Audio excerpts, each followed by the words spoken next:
Sejak saat itu, orang-orang mendatangi Nabi Yusuf untuk menafsirkan mimpi mereka. Nabi Yusuf pun menggunakan kelebihan yang ia miliki sebagai sarana untuk berdakwah. Orang-orang pun mulai mempercayai Yusuf sebagai nabi dan mengikuti dakwahnya.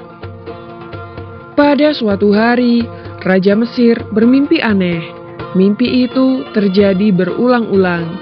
Ia pun kemudian mengumpulkan seluruh peramal mimpi ke istana dan ingin menanyakan apa arti mimpinya itu.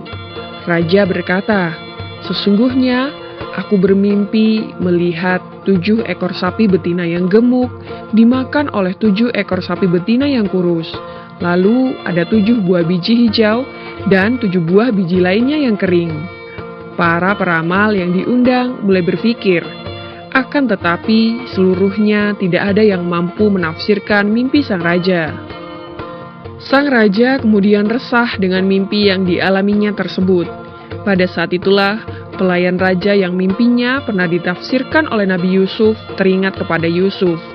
Ia lalu berkata kepada sang raja, "Baginda, saya ingat ketika saya di penjara, ada seseorang yang mampu menafsirkan mimpi dengan tepat. Hal itu telah terbukti kebenarannya. Izinkan hamba menemuinya." Akhirnya, sang raja berkenan mengizinkan pelayan tersebut untuk menemui Yusuf. Pelayan itu lalu menemui Nabi Yusuf. Ia menceritakan mimpi sang raja. "Hai Yusuf, sesungguhnya raja kami bermimpi dan tidak ada seorang pun yang mampu menafsirkannya.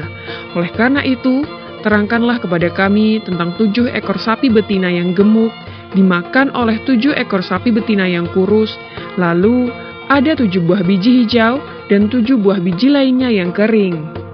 Yusuf lalu berkata, "Sahabatku, tafsir mimpi memberitahukan bahwa negeri Mesir akan mengalami masa subur selama 7 tahun. Tetapi kemudian, negeri Mesir akan mengalami kemarau panjang selama 7 tahun pula." Pelayan itu berkata, "Sungguh situasi yang berat. Lalu bagaimana cara mengatasi masalah tersebut?" Yusuf menjawab, "Simpanlah hasil gandum kalian di waktu musim subur sebagai bekal untuk bertahan di musim kemarau yang panjang." Setelah selesai berdialog, pelayan tersebut berterima kasih kepada Nabi Yusuf. Ia segera menyampaikan tafsir mimpi kepada sang raja. Mendengar penjelasan itu, raja sangat senang. Sebagai balasannya, raja memerintahkan pengawalnya untuk membebaskan Nabi Yusuf. Akan tetapi, Nabi Yusuf menolak.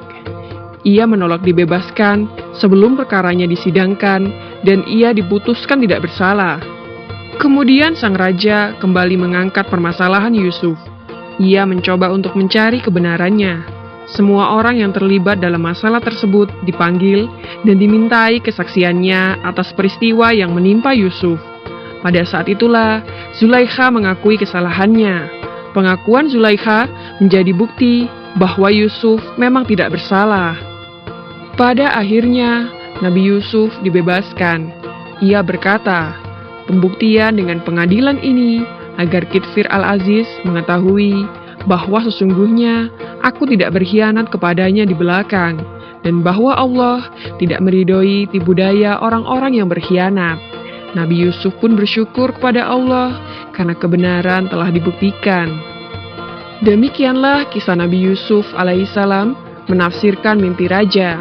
Di video selanjutnya akan dikisahkan bagaimana Nabi Yusuf diangkat menjadi pejabat negeri Mesir.